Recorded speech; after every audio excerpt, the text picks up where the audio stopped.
Assalamu alaikum dear students, myself Dr. Saidarin and I am back with a new and the last topic of current electricity today in your books and that is potentiometer. Potentiometer जो है I hope आप इसको पढ़ने से पहले I hope आपने जितने भी टॉपिक्स हैं इस पूरे चैप्टर के आपने अच्छे से लर्न और अंडरस्टैंड कर लिए होंगे। और ये जो टॉपिक है ये भी एक नोट की तौर पर आता है और ये ना सिर्फ आपके इस कोर्स के कोर्स बुक के अंदर है बल्कि आपकी प्रैक्टिकल वर्क के अंदर भी पोटेंशियोमीटर की जो है वो बड़ी इंपॉर्टेंस होती है।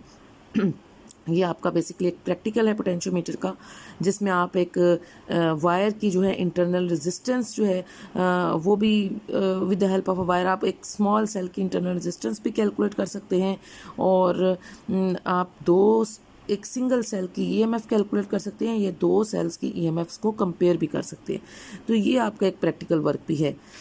तो जब आप इस टॉपिक को पढ़ेंगे तो आई होप जब आप उस प्रैक्टिकल वर्क को अंडरस्टैंड करने की कोशिश करेंगे तो आपको बहुत आसानी होगी उसके अंदर कि आप किस तरह से with the help of a potentiometer 4 wires होती हैं इसके अंदर और जो सर्किट इसका बेसिकली जब हम लगाते हैं प्रैक्टिकल वर्क में और उन 4 वायर्स की मदद से हम किस तरह से किसी भी सिंगल सेल की आप अगर एक सेल लगा रहे हैं तो सिंगल सेल की इंटरनल रेजिस्टेंस, उसकी ईएमएफ, या फिर अगर आप 2 सेल्स लगाते हैं तो आप किस तरह से उन 2 सेल्स की ईएमएफ को कंपेयर कर सकते हैं with the help of potentiometer. ये आप प्रैक्टिकल वर्क में भी देख सकते हैं। अच्छा, हम सबसे पहले आज इसको अंडरस्टैंड करेंगे। तो पोटेंशियोमीटर में सबसे पहले जो आपने हेडिंग ये heading potential difference and potential measuring instruments, ये हेडिंग आप चाहें तो शुरू में रख सकते हैं या इसको आप लास्ट में भी लेके जा सकते हैं। तो क्योंकि ये जर्नल हेडिंग है जिसका पोटेंशियोमीटर से पहले भी आप इसको कर सकते हैं। अगर आप इसको डेफिनेशन से स्टार्ट करना चाहते हैं तो हम इसको आप डेफिनेशन से भी स्टार्ट कर सकते हैं और अगर ये पहले ही रखनी है तो स्टार्ट में रखें, नहीं तो आप इसको एंड पर भी क्वेश्चन के एंड पर भी कर सकते हैं। So potential difference and potential measuring instruments. What is potential difference, क्या होती है पोटेंशियल डिफरेंस और पोटेंशियल मेजरिंग इंस्ट्रूमेंट्स कौन कौन से हैं। अच्छा, सबसे पहले potential difference is usually measured by an instrument called volt meter. Volt meter जो है आपने पोटेंशियल डिफरेंस तो आपको पता है ना क्या होती है। पोटेंशियल डिफरेंस जो है वो difference of potential between the 2 points होती है। किसी भी सर्किट के अंदर जब कोई वायर लगी होती है, जैसे कि ये वायर आपको नज़र आ रही है इस अरेंजमेंट में, इस फिगर नंबर ए में। अब ये वायर ए बी है जिसकी टोटल लेंथ एल है और उसकी टोटल रेजिस्टेंस कैपिटल आर है। तो ये जो आपका रजिस्टर लगा हुआ है इसके अंदर ए से बी में, तो पोटेंशियल डिफरेंस इन 2 पॉइंट्स के दरमियान में जो पोटेंशियल का फ़र्क है, difference of potential between the 2 points, ठीक है, जो कि उसके रेजिस्टेंस पे डिपेंड करता है, वो उसकी पोटेंशियल डिफरेंस होती है। अब इन 2 पॉइंट्स के दरमियान में जैसे it is just like a rheostat अगर आपको याद हो तो मैंने कहा था कि रियोस्टेट की मदद से आप अननोन रेजिस्टेंस कैलकुलेट कर सकते थे। सिमिलरली ये पोटेंशियोमीटर की अरेंजमेंट भी उससे क्वाइट सिमिलर है रियोस्टेट से। और आपको ये भी याद होगा कि रियोस्टेट को हमने कहा था कि वो पोटेंशियल डिवाइडर यानी to measure the potential difference between the 2 points, उसके लिए भी हम उस रियोस्टेट को यूज़ कर सकते थे। तो potentiometer is just similar to the rheostat in that sense. ये आपने उसमें देखा था रियोस्टेट में कि 2 पॉइंट्स के दरमियान में कोई ना कोई रेजिस्टेंस होती है और उस रेजिस्टेंस के अक्रॉस आप उसकी पोटेंशियल डिफरेंस भी मेजर कर सकते हैं, ठीक है। और ये वही इसकी कंस्ट्रक्शन अभी हम आगे पढ़ेंगे कि वही होती है कि 2 फिक्स टर्मिनल्स हैं, ए और बी, और सी जो है वो स्लाइडिंग है उसी तरीके से, और ए और सी के दरमियान में स्मॉल रेजिस्टेंस आ रहा है और ए और बी के दरमियान में कैपिटल रेजिस्टेंस आ रहा है। ये सेम वही अरेंजमेंट है जो आपने रियोस्टेट में पढ़ी थी, ठीक है। तो इसकी अभी हम आगे वर्किंग और कंस्ट्रक्शन दोनों पढ़ते हैं। तो पोटेंशियल डिफरेंस जो है वो यूजली मेजर, अब आप इसको किससे पोटेंशियल डिफरेंस को मेजर करते हैं, किसी इंस्ट्रूमेंट से, और उस इंस्ट्रूमेंट का नाम है वोल्ट मीटर, जो आपकी लैब्स में यूज़ होता है ज़्यादातर। एम मीटर जो है वो करंट के को मेजर करने के लिए यूज़ होता है और वोल्ट मीटर जो है वो पोटेंशियल डिफरेंस को मेजर करने के लिए यूज़ होता है। The voltmeter is connected across the 2 points in a circuit between which potential difference is to be measured. जिन 2 पॉइंट्स के दरमियान में आपने उसका पोटेंशियल डिफरेंस निकालना होता है, आप उन 2 पॉइंट्स के दरमियान में जो है वो वोल्ट मीटर लगा सकते हैं। लेकिन याद रखें कि वोल्ट मीटर को हम हमेशा पैरेलल टू द सर्किट लगाते हैं, जबकि एम मीटर जिससे हमने करंट मेजर करनी होती है उसको हम हमेशा सीरीज़ में लगाते हैं और वोल्ट मीटर को हम हमेशा पैरेलल टू द सर्किट लगाते हैं, क्योंकि हम चाहते हैं उसमें से कम करंट फ्लो करे। जब कम करंट फ्लो करेगी, ज़्यादा रेजिस्टेंस होगी, कम करंट फ्लो करेगी, तो फिर अच्छी अमाउंट ऑफ पोटेंशियल डिफरेंस आप उससे कैलकुलेट कर सकते हैं। It is necessary that the resistance of the volt meter should be large, जैसे कि मैंने आपको अभी समझाया है कि रेजिस्टेंस को लार्ज होना चाहिए, करंट को कम फ्लो करना चाहिए to the circuit resistance across which the voltmeter is connected, otherwise an appreciable current will flow through the voltmeter. अगर आप ऐसा नहीं करेंगे, रेजिस्टेंस को जो आप लगा रहे हैं, जो रेजिस्टेंस है इसका, अगर आप उसको लार्ज नहीं रखेंगे तो ज़्यादा अमाउंट ऑफ यानी एप्रिशिएबल अमाउंट ऑफ करंट जो है, यानी ज़्यादा अमाउंट ऑफ करंट जो है वो फ्लो कर जाएगी वोल्ट मीटर से, जिसकी वजह से which will alter the circuit current, जो कि उसकी करंट की वैल्यू को एल्टर यानी चेंज कर देगी।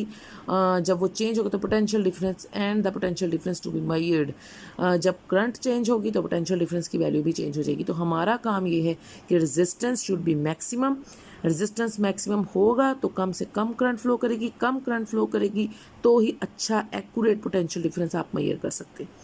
Thus the voltmeter can read the correct potential difference only when it does not draw any current from the circuit। हमारी कोशिश ये होनी चाहिए कि कोई करंट सर्किट से ड्रॉ ना करे across which it is connected। An ideal voltmeter वो होता है which would have an infinite resistance।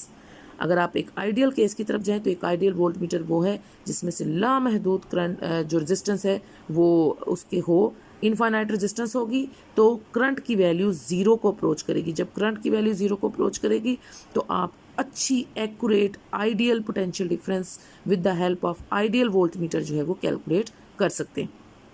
ठीक है स्टूडेंट्स, अब ये आगे उन्होंने बताया देयर आर सम, ये उसी के साथ आप कंटिन्यू करेंगे ना, क्योंकि आप पूरे एक ही हेडिंग के अंदर ये दोनों पैराग्राफ्स लिखेंगे। However, there are some potential measuring instruments such as digital voltmeter है आपके पास, उससे आप potential difference between the two points निकाल सकते हैं, and cathode ray oscilloscope CRO जो है वो भी मौजूद है, which practically do not draw any current from the circuit because of their large resistance and are thus very accurate potential measuring instruments। यानी ये जो दो के नाम लिए आपको, डिजिटल वोल्टमीटर का और CRO यानी कैथोड रे ओसिलोस्कोप, ये भी बहुत अच्छे इंस्ट्रूमेंट्स हैं और ये मिनिमम करंट यानी तकरीबन अप्रोचेस टू ज़ीरो, कोई करंट ड्रॉ नहीं करते फ्रॉम द सर्किट और लार्ज रेजिस्टेंस होती है इनकी, और ये बहुत एक्यूरेट पोटेंशियल मेजरिंग इंस्ट्रूमेंट्स हैं। But these instruments are very expensive, लेकिन ये एक्सपेंसिव हैं और इनको यूज़ करना जो है वो डेली लाइफ में वो डिफ़िकल्ट हो जाता है, इसलिए क्योंकि ये एक्सपेंसिव है। ठीक है, तो ये एक सिंपल सा अरेंजमेंट है जो आप पोटेंशियल डिफरेंस को मेजर करने के लिए यूज़ कर सकते हैं। अब यहाँ से इसकी डेफिनेशन स्टार्ट हो गई है। ये सारे जो आपने पॉइंट्स हैं जो ऊपर वाले बताए हैं, ये सारी बात आप potential difference and potential measuring instruments के अंदर लिखेंगे। ठीक है, अब आप स्टार्ट करेंगे इसकी डेफिनेशन ऑफ पोटेंशियोमीटर। पोटेंशियोमीटर क्या है? A very simple instrument which can measure and compare potential difference accurately is a potentiometer। This is the definition of potentiometer। एक small simple instrument होता है जो measure कर सकता है या compare भी कर सकता है potential difference accurately, बहुत सही तरीके से, उसको हम कहते हैं potentiometer।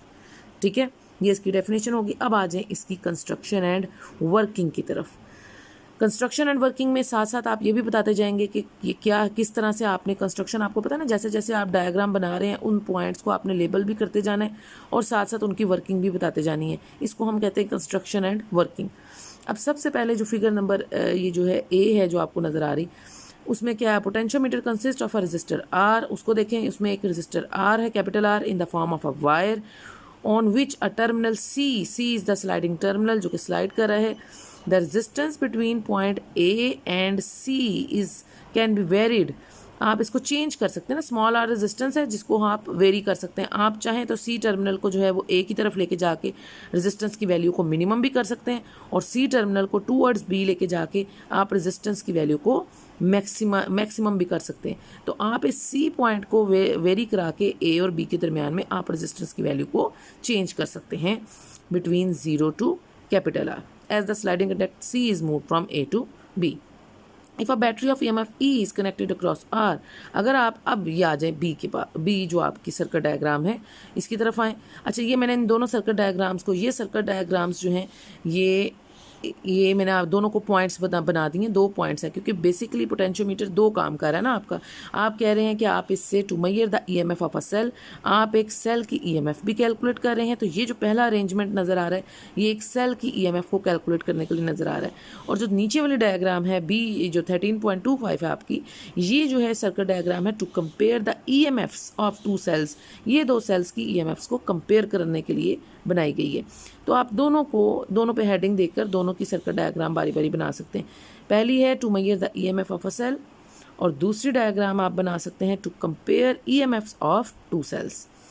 ठीक है, तो अब हम ये जरा पहली वाली इसकी तरफ आते हैं। ये जो फिगर है हमारी to measure the EMF of a cell, आप ईएमएफ ऑफ अ सेल निकालना चाहते हैं तो किस तरह से आप उसकी ईएमएफ, कि अगर ये जो बैटरी ई है आपने उसको कनेक्ट किया हुआ है इन 2 टर्मिनल्स ए और बी के दरमियान में, तो आपको पता है करंट फ्लो करेगी। अच्छा, ये आपका एक ओपन सर्किट था, इसमें से करंट फ्लो नहीं दिखा रही। आपका सर्किट तब क्लोज होता है जब आप उसके साथ कोई बैटरी या सेल जो है वो क्लोज लगाते हैं। जब आप कोई सेल या बैटरी लगाएंगे तो आपको पता है ना, फिर इस EMF E of the cell की वजह से करंट जो है वो फ्लो करेगी, और current positive to negative flow करती है, कन्वेंशनल करंट आपकी। तो उस तरीके से फिर आप ईएमएफ ऑफ अ सेल को कैलकुलेट कर सकते हैं कि ये जो ईएमएफ है वो कितनी है उस सेल की। तो if a battery of EMF E is connected across the resistor R, अगर आपने उसको रजिस्टर आर के अक्रॉस ये बैटरी ई लगाई है तो करंट की वैल्यू क्या होगी। So the current according to Ohm's law, आप वैसे भी देख सकते हैं कि करंट की वैल्यू क्या होती है, potential difference divided by R. Ohm law अगर आप लगाएं, I is equal to V over R, V की जगह इधर ईएमएफ ई ने ले ली है तो I is equal to E over capital R. तो ये टोटल करंट जो है ये फ्लो कर रही है, I is equal to E over R. E is the EMF of a cell and capital R is the total resistance in the circuit. ठीक है, तो ये टोटल करंट जो फ्लो कर रही है total EMF divided by total resistance की वजह से, तो वो आपकी टोटल करंट होगी। अब अगर आप ओहम्स लॉ लगाएं और पोटेंशियल डिफरेंस निकालना, क्योंकि बेसिकली तो हमने पोटेंशियोमीटर से क्या निकालना है, पोटेंशियल डिफरेंस निकालना है ना अपने पोटेंशियोमीटर से। तो पोटेंशियोमीटर से पोटेंशियल डिफरेंस निकालने के लिए ओहम लॉ लगाएंगे, and according to Ohm's law V is equal to I R. अब जो आर आप ले रहे हैं इस अरेंजमेंट के मुताबिक, क्योंकि आपका C is the sliding terminal between A and C हम कैलकुलेट करना चाहते हैं ना, हम निकालना चाहते हैं potential difference between A and C। तो जब आप potential difference between A and C निकालना चाहते हैं तो फिर V is equal to I small R लगाएंगे, because small R is the resistance between A and C। तो V is equal to I small R, I is the total current जिसकी value आपने ये निकाली है। इस वैल्यू को अब आपने यहाँ पर पुट कर देना आई की जगह। So V is equal to E over capital R into small R. ये जो V अब आपने निकाली है, this is the potential difference between A and C। आप चाहें तो आप इस V के नीचे जो है वो AC लिख सकते हैं, ताकि आपको पता चल जाए कि ये पोटेंशियल डिफरेंस है बिटवीन A एंड C। ठीक है, तो VAC जो आपने निकाली है वो ये उसकी वैल्यू आपने निकाली है कि E over capital R into small R. ये चीज़ इन्होंने आपको यहाँ पे बताई है। We represent the resistance A between the end C by small R, the potential drop between 2 points will be this. ये उन्होंने आपको बताया हुआ, जो मैंने आपको इधर स्टेप्स में बता दी। ठीक है, where I is the total current, E is the total EMF of the cell, capital R is the total resistance within the circuit, and small r is the resistance between A and C, and VAC या V जिसको आप कह रहे हैं, this is the potential drop या potential difference between A and C। ठीक है students, तो इस तरह से आपको हर चीज़ का पता होना चाहिए कि कौन सी चीज़ किसको रिप्रेजेंट कर रही है। Thus as C is moved from A to B, अगर आप C को मूव करें A से B की तरफ, so small R varies from 0 to capital R. तो जो स्मॉल आर की वैल्यू है वो भी मिनिमम से मैक्सिमम यानी 0 टू कैपिटल आर तक, क्योंकि आपने कहा है कि capital R is the total resistance, तो फिर 0 टू कैपिटल आर तक वो वेरी करती है। And the potential drop across A and C changes from 0 to E। और जैसे जैसे रेजिस्टेंस की वैल्यू इंक्रीज करते हैं विद इन द सर्किट, तो उसका जो पोटेंशियल ड्रॉप है VAC वो भी इंक्रीज होगा ना। जैसे जैसे रेजिस्टेंस इंक्रीज होगा तो पोटेंशियल ड्रॉप या पोटेंशियल डिफरेंस जो A और C के दरमियान में वो भी इंक्रीज होगा। ठीक है, अच्छा अब यहाँ पे A और C 0 टू E, वो भी 0 टू E के बीच में वो जो है वो चेंज होगा। Such an arrangement also known as potential divider, और इस तरह की अरेंजमेंट को हम पोटेंशियल डिवाइडर अरेंजमेंट कहते हैं। अच्छा, potential divider and can be use to measure the unknown EMF of a source. और आप किसी भी सोर्स किसको कह रहे हैं, सेल को कह रहे हैं, ठीक है, सेल को, बैटरी को आप सोर्स कहते हैं। तो आप किसी भी सोर्स की जो है ईएमएफ को आप इस अरेंजमेंट से, ये जो ए फिगर है आपकी, बी फिगर है सॉरी आपकी, उससे आप इस अरेंजमेंट से आप किसी भी सेल की ईएमएफ ई जो है वो कैलकुलेट कर सकते हैं इस पोटेंशियल डिवाइडर अरेंजमेंट से। अच्छा, हियर अब ये आ जाएं अपनी सेकंड फिगर की तरफ। अब ये to compare the EMFs of two cells, यहाँ से उन्होंने अब कहा है ना हियर आर इन फिगर 13.25, अब इसकी बात शुरू कर दी है। तो ये अब आपकी आ गई है ये to compare the EMFs of two cells. Here R is in the form of a straight wire of the uniform area of cross section, a source of ये आपकी आर जो है ये टोटल रेजिस्टेंस को शो करिए, अ source of potential से अ cell whose EMF EX. अब यहाँ पर एक ईएक्स वो लगा रहे हैं, ईएक्स का मतलब है अननोन ईएमएफ, यानी समझ लें ये वो सेल है जिसकी ईएमएफ आपने कैलकुलेट करनी है, जिसकी ईएमएफ आपको नहीं मालूम, ठीक है। जो ये वाले ईएमएफ है ये तो आपको पता है ना, किसी भी आम सेल की 1.5 वोल्ट है, और ये वो ईएमएफ है जो आपको नहीं पता कि इसकी ईएमएफ कितनी, जो आपने कैलकुलेट करनी है, जिसको which is to be measured is connected between A and the sliding contact C. तो आपने इस ईएक्स को ए और सी के बीच में लगाया, ठीक है, ए और सी के दरमियान में अननोन ईएमएफ लगा दी है, जबकि ए और बी के दरमियान में जो कि टोटल रेजिस्टेंस कैपिटल आर की वजह से है, इसके दरमियान में आपने अपनी टोटल ईएमएफ ई लगा दी है सर्किट की, जिसकी वजह से करंट आई फ्लो करेगी थ्रू द सर्किट, ठीक है। ये आपकी करंट आई जो है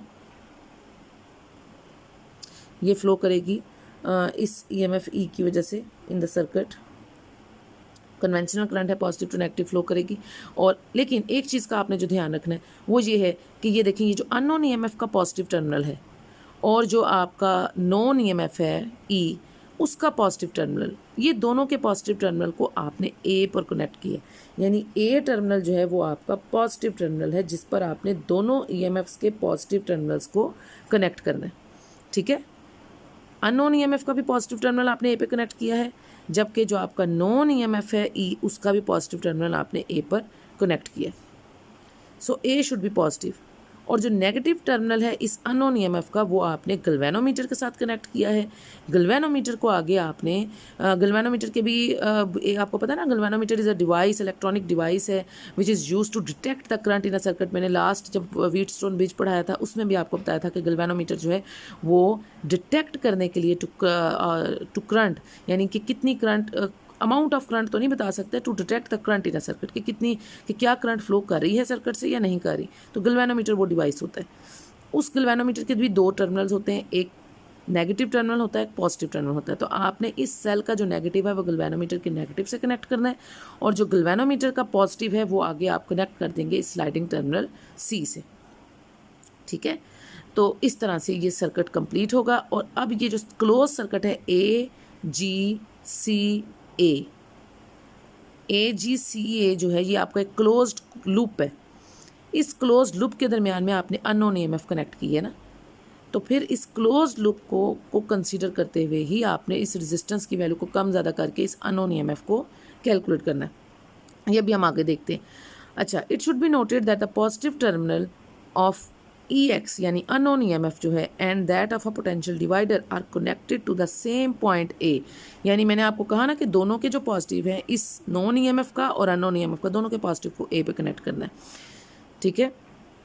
उसके बाद इफ़ ये जो मैंने आपको क्लोज लूप बताया है, if the loop AGCA the point C and the negative terminal of EX are at the same potential, then the two terminals of the galvanometer will be at the same potential and no current will flow through the galvanometer, जिसको आप उसका balance point कहते हैं। जब कोई current गल्वेनोमीटर से flow नहीं करती तो बैलेंस पॉइंट आ जाता है, ठीक है। तो ये आपने ये देखें, वो ये कह रहे हैं आपको कि ये जो आपका क्लोज लूप है AGCA, ये जो क्लोज लूप है आपका AGCA, इस क्लोज लूप में अगर तो आपका जब आप इस C टर्मिनल को स्लाइड कर रहे हैं तो इसका आपका जो करंट है यानी सेम पोटेंशियल पे आ जाना चाहिए ना। Negative terminal of the galvanometer और positive terminal of the galvanometer को इस नेगेटिव ईएमएफ के साथ सेम पोटेंशियल पे आ जाना चाहिए। जब वो सेम पोटेंशियल पे आ जाएंगे, नेगेटिव ऑफ द गैल्वेनोमीटर और नेगेटिव ऑफ द ईएमएफ ये सारे सेम पोटेंशियल पे आ जाएंगे, तो कोई करंट सर्किट से ड्रॉ नहीं होगी और उस वक्त आपका गैल्वेनोमीटर जो है वो ज़ीरो यानी सेंटर में आ जाएगी, उसकी सुई बिल्कुल 0 पॉइंट के ऊपर, जो कि बताएगी कि कोई करंट सर्किट से ड्रॉ नहीं हो रही। इनको सेम पोटेंशियल पे आना चाहिए। ये जो गैल्वेनोमीटर के भी बीच में दो टर्मिनल्स है ना, पॉजिटिव और नेगेटिव, मैंने कहा था नेगेटिव को आप नेगेटिव से कनेक्ट करेंगे और पॉजिटिव को आगे सी टर्मिनल से कनेक्ट कर देंगे। तो गैल्वेनोमीटर का नेगेटिव और ईएमएफ का नेगेटिव, इन सबको एक एट द सेम पोटेंशियल, और गैल्वेनोमीटर के दोनों पोटेंशियल्स को भी, पॉजिटिव और नेगेटिव, उन सबको एट द सेम पोटेंशियल आना पड़ेगा। जब वो एट द सेम पोटेंशियल, देखें पोटेंशियल डिफरेंस क्या होता है, अगर गैल्वेनोमीटर का एक टर्मिनल नेगेटिव है और एक टर्मिनल पॉजिटिव है तो उसके दरम्यान में पोटेंशियल डिफरेंस रहेगा। हम कह रहे हैं कि उसके गैल्वेनोमीटर के नेगेटिव और पॉजिटिव में कोई पोटेंशियल डिफरेंस ना रहे। जब वो कोई पोटेंशियल डिफरेंस नहीं रहेगा, वो कब नहीं रहेगा, जब वो सेम पोटेंशियल पे आ जाएंगे उसका नेगेटिव और पॉजिटिव। यानी अगर नेगेटिव टर्मिनल मोस्टली हम 0 वोल्ट लेते हैं, कंसीडर करते हैं, तो उसका पॉजिटिव टर्मिनल को भी 0 वोल्ट पर आना होगा, तब वो 0 करंट शो करेगा through the circuit. Null point, उस पॉइंट को हम नल पॉइंट कहेंगे या बैलेंस पॉइंट कहते हैं।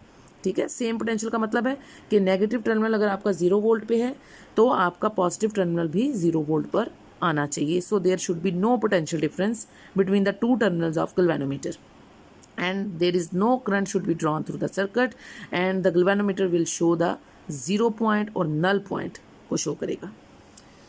आई होप आपने इस पॉइंट को अच्छे से अंडरस्टैंड कर लिया होगा। ये चीज़ जो है ये उन्होंने आपको बताई है कि to terminals of the galvanometer को सेम पोटेंशियल पे आना चाहिए ताकि कोई करंट फ्लो ना करे थ्रू द गैल्वेनोमीटर। ठीक है, तो ये इन्होंने यहाँ पे आपको बताया। अब ये जो मैंने आपको, ये आगे उन्होंने डेरिवेशन बताई है to measure the EMF of a cell. अगर आपने एक सेल की ईएमएफ को कैलकुलेट करना है टू मेजर, तो ये उसकी कैलकुलेशन इस तरह से होती है। टू मेजर द, यहाँ से ये मैंने एरो इसलिए बनाया कि ये यहाँ से स्टार्ट होगा। ठीक है, to measure the EMF of a cell, जिसकी फिगर नंबर 13.24 बी है जो पीछे हमने देखी है, उसकी ये डेरिवेशन फिर आप यहाँ से करेंगे। To measure the potential EX यानी अननोन ईएमएफ को कैलकुलेट करने के लिए एक ईएमएफ अगर आप निकालना चाहते हैं, the proposition of C is so adjusted that the galvanometer shows no deflection. तो आप उसको इस तरह से एडजस्ट करेंगे कि गैल्वेनोमीटर जो है वो कोई डिफ्लेक्शन यानी 0 पॉइंट या बैलेंस पॉइंट को शो करे। Under this condition the EMF EX of a cell is equal to the potential difference between A and C whose value, ये जो हमने पीछे निकाली है, ठीक है, ये हमने पोटेंशियल डिफरेंस VAC निकाली थी ना, ER ओवर कैपिटल R, ये वाली VAC, ये वो वाली कह रहे हैं, ये जो पोटेंशियल डिफरेंस बिटवीन E और C, यानी इस सर्किट डायग्राम को उन्होंने इस तरह से अननोन EMF करके आप इसकी मदद से, ये तो सप्लाइड EMF है ना, तो ये जो EX है अननोन EMF, ये आप जो है वो सिंगल EMF निकालने के लिए इसको यूज़ कर सकते हैं और इसी से आगे आप to compare the EMFs of two cells के लिए भी इसको यूज़ कर सकते हैं, इसी अरेंजमेंट को। ठीक है, अच्छा, और इस अरेंजमेंट से आप इसको to measure the EMF of single cell के लिए भी इसको यूज़ कर सकते हैं और इसी को आगे आप इस तरह से बना के सिंगल सेल के लिए और टू सेल्स के लिए भी यूज़ कर सकते हैं। अब ये VAC है, वो VAC जो है वो E over R into small r, ये इसकी पोटेंशियल डिफरेंस है बिटवीन A एंड C। इस ये वैल्यू उन्होंने आगे लिखी है यहाँ पे, ये ठीक है। तो ये आपने पोटेंशियल डिफरेंस A और C के दरमियान में कैलकुलेट की है। In case of a wire of the uniform cross section the resistance is proportional to the length of the wire, therefore the unknown EMF। अच्छा, रेजिस्टेंस जो है वो लेंथ के डायरेक्टली प्रोपोर्शनल होती है, ये आपको पता होना चाहिए कि ये आपका अननोन EMF है EX और वो इसके बराबर होगा E into small r over capital R, जो आपने VAC से निकाला था। ठीक है, ये वाली वैल्यू आपने VAC से निकाली थी ना, potential difference between A and C। तो ये वैल्यू जो है ये आगे प्रोपोर्शनल रेजिस्टेंस जहाँ पे भी होगी, स्मॉल रेजिस्टेंस है तो स्मॉल लेंथ के प्रोपोर्शनल होगी, कैपिटल रेजिस्टेंस R है तो कैपिटल टोटल लेंथ L के प्रोपोर्शनल होगी। तो यहाँ से आप एक सिंगल सेल की EMF को कैलकुलेट कर सकते हैं। Where L is the total length of the wire AB and small l is its length from A to C after C has been adjusted for no deflection। जब आप उसको 0 point पे balance point पे galvanometer को set कर लेंगे तो आप इनकी रेशो ऑफ देयर रेजिस्टेंसेस को रेशो ऑफ देयर लेंथ्स की फॉर्म में लिख सकते हैं। तो ये है to measure the unknown EMF, जिसके लिए आप 13.24 B वाली भी डायग्राम को भी फॉलो कर सकते हैं, जिससे आप अननोन EMF हमने देखा था ना, VAC निकाल ली थी हमने, आप उसको भी फॉलो कर सकते हैं, या 13.25 से EX भी उससे कैलकुलेट कर सकते हैं। ठीक है, तो इन दोनों फिगर्स को यानी इस फिगर, बेसिकली हम ये फिगर अगर देखें फिगर 13.24B वाली, तो यहाँ से हमने ये VAC करके, तो ये अननोन EMF, ये जो potential drop between A and C है, ये बेसिकली आपकी अननोन EMF। और यहाँ से स्मॉल आर को आप प्रोपोर्शनल कर सकते हैं स्मॉल लेंथ के, जैसे उन्होंने लिखा, यानी इस फॉर्म को उन्होंने इस तरह से लिखा, E इंटू स्मॉल आर की जगह small l over capital are की जगह कैपिटल R। तो ये वही अरेंजमेंट है जो आपने VAC निकाली थी, वही आपकी अननोन EMF है जो आप इस फिगर से निकाल सकते हैं, जिसको उन्होंने EX कहा है, which is equal to E into small l over capital L। ठीक है, to measure the EMF of a cell, आप इसको यूज़ कर सकते हैं।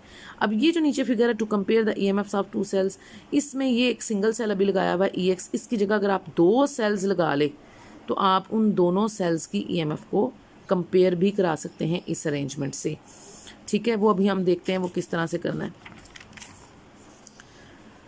तो ये आपकी यहाँ तक उन्होंने कहा था कि ये इस तरह से, ये हमने अब देख लिया इसका। As the maximum potential that can be obtained between A and C is E, so the unknown EMF EX should not exceed this value. अब ये ना हो, अगर जब आप इसकी प्रैक्टिकल वर्क करते हैं ना, तो इस EMF की वैल्यू 1.3, 1.2, 1.1 यानी 1.5 से लेस आती है, क्योंकि E जो है वो टोटल पोटेंशियल है आपका, और मैक्सिमम सेल की किसी जो हम पोटेंशियल हम यूज़ करते हैं वो उसकी मैक्सिमम पोटेंशियल 1.5 वोल्ट होती है। तो ये नहीं हो सकता कि आपका आंसर 1.5 वोल्ट से बड़ा है, ऐसा नहीं हो सकता।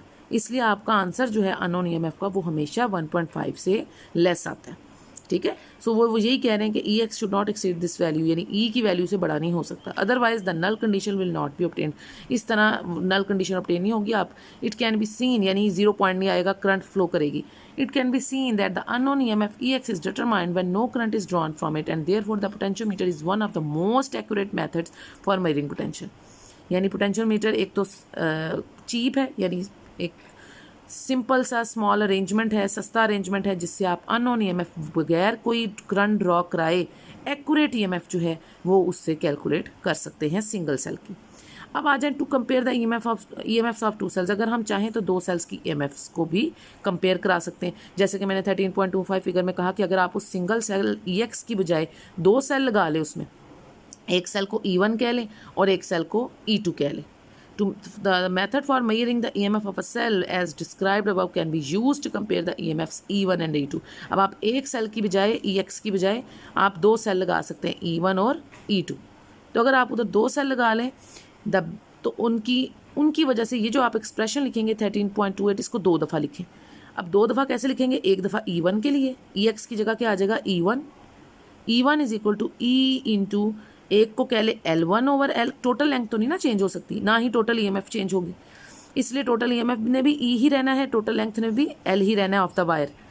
सिर्फ स्मॉल लेंथ AC जो है वो चेंज होगी, वो L1 हो जाएगी, और EX की बजाय अब आप क्या लिखेंगे E1, क्योंकि अब आप EX की जगह जो है 2 सेल लगा रहे हैं ना, E1 और E2। तो अब आप दूसरे सेल के लिए लगाए E2 is equal to E into L2 over L। अब आप इन दोनों को डिवाइड कर लें। जब आप डिवाइड करेंगे तो E1 लेफ्ट को लेफ्ट के साथ और राइट को राइट के साथ, तो E1 over E2 is equal to L1 over L2। ये अरेंजमेंट आपकी रह जाएगी, क्योंकि टोटल EMF और टोटल लेंथ्स कैंसिल हो जाएंगी डिवीजन के अंदर, और फिर आपके पास ये एक्सप्रेशन रह जाएगी। So the ratio of the EMFs is equal to the ratio of the balancing lengths. तो यहाँ से आप उनकी दोनों EMFs को कंपेयर भी करा सकते हैं, जो कि बताती है कि जो रेशियो उनकी EMF की जो रेशियो है वो उनकी लेंथ्स के रेशियो के इक्वल होगी, लेंथ्स ऑफ द वायर जो है। ठीक है, और लेंथ्स ऑफ द वायर आपको पता है किसके प्रोपोर्शनल होती हैं, रेजिस्टेंसेस के।